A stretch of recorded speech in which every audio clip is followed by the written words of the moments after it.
Physicists have often said that everything falls towards a lower energy state.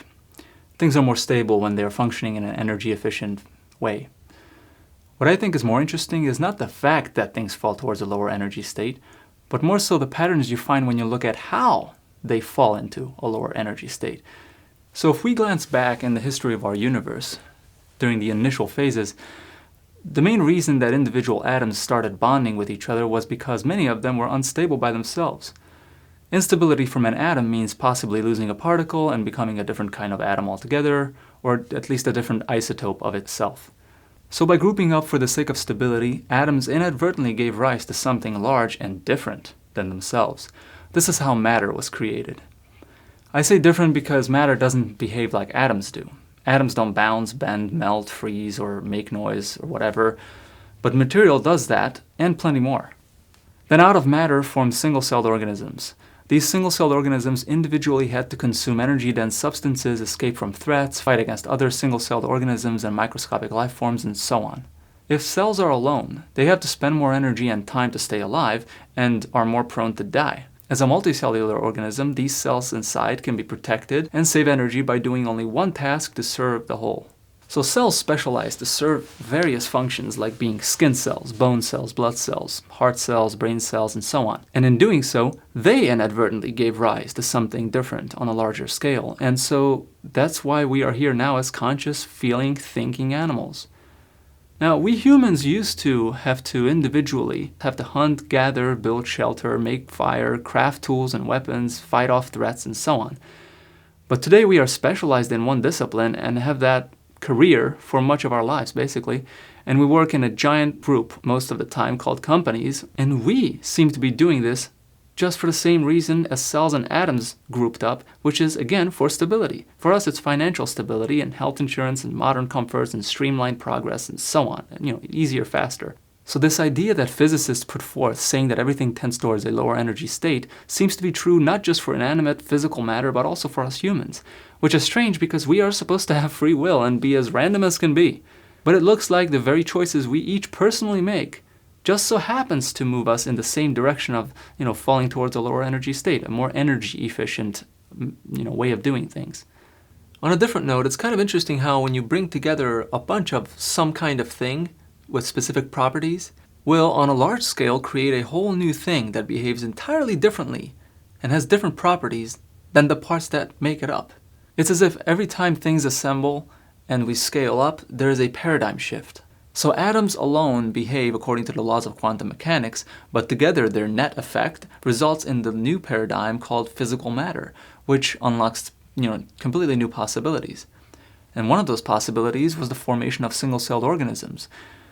And single-celled organisms alone are complex little systems that react to external stimuli and circumstances. But when put together, these reactive little things result in a gigantic system that has instinct and motivations and feelings, and to top all that off, it's self-aware. It's conscious. That's us humans. We are the net effect of the collective effort of individual cells just trying to live in a stable way. We are their survival mechanism, if you will. Now, of course, cells were not trying to intentionally create us, but that actually makes it all the more puzzling. Because if cells were not intending to build us, because really they couldn't. They don't have intention and consciousness. So if they didn't intentionally plan to build us, then what really happened was that they were just doing their own thing, trying to survive more efficiently in groups. But as a byproduct of their efforts to survive and save energy by specializing, somehow we were generated as a way for them to do just that. So it seems that by aiming towards stability, i.e. a more energy efficient state, there is usually a byproduct that gets generated, and that byproduct can grow into a process or system or mechanism that is actually greater in scope than the individuals that created it, and they don't even have to plan it or know about it. It's a byproduct. Like the growing intelligence of computers is the unintended net effect of lots of people just trying to get stuff done on a personal level and do what comes naturally to them. So the actions we take to achieve stability is slowly driving much of our environment and tools and facilities to evolve into something we may not yet really understand. If you look around, the car-infested roads and highways are like the veins within a body, and the cars flow through them like blood, depositing us into company buildings like oxygen into the organs of something gigantic. And then there is the internet, which we are using constantly at increasing rates for more and more complex tasks. We are on there so much and transmit so much information between each other and keep tons of information online that it's as if we are slowly giving rise to some kind of giant supermind or collective consciousness that's coming online, and we are each of us the neurons of it. We are the brain cells of it. Every time we pick up a phone or laptop and go online and use the countless tools online, we are invoking algorithms and summoning artificial intelligence to aid us in our goals. Nothing necessarily wrong with our goals, but we put such a workload on machines and the processing units that control them based on our programming. It's like the superintelligence coming online, and its physical body is literally the cities we are inside of, that we live in. I mean, in some way, we look like the cells in its body. Just like the cells inside us in their special compartments, it's also fractal. By the way, if you're not familiar with fractals, I really recommend looking it up. It's fascinating stuff. It's this pattern, usually geometrically recognized, that they have found in some of nature and how nature builds things and how nature forms. And also game developers and programmers use it to generate virtual mountains so they don't have to do it by hand. It's like nature almost has a code or an equation it goes off of. Anyway, I recommend looking it up. It's amazing. Let's switch gears here for a moment. There is another philosophical implication that I find in this overall pattern. Let's take the word individuality. The dictionary's definition is that it's a particular character or aggregate of qualities that distinguishes one person or thing from others. So individuality is based on the idea that one can be distinguished from others because their individual characteristics set them apart, so that there is multiple shades to a person, and they come through as a more defined individual. But one has to be active in order to exhibit their characteristics. But once a person really just specializes in one direction, their individuality sort of goes away and shifts up to the larger scale in the form of the company, with all its multi-directional activeness. The company becomes the new individual, because they're active in multiple directions, not us. We're active in one direction. We're specialized. So individuality keeps shifting up from the small scale to the large scale as things progressively assemble themselves into specialized positions because it's more time and energy efficient. And we humans are doing this too, naturally. And I guess I should point out that people still do, inevitably display individuality within their own specialized fields and, career.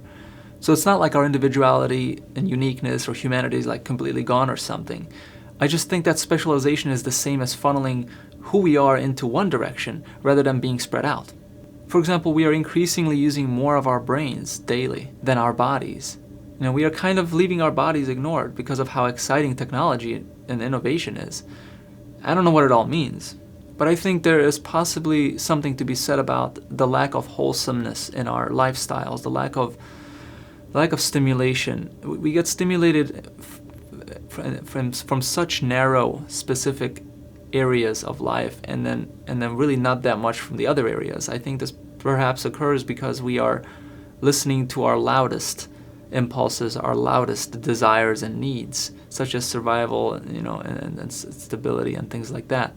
But there's a bunch of other things that human beings probably need in life, and I'm wondering if this shift that we are a part of, I'm wondering what it does for us, spiritually or existentially or even health-wise. I mean, there's a reason why people invented gyms, because we don't do that anymore. So we have to consciously take time out of our week or day and go do that and run our energy out on a treadmill.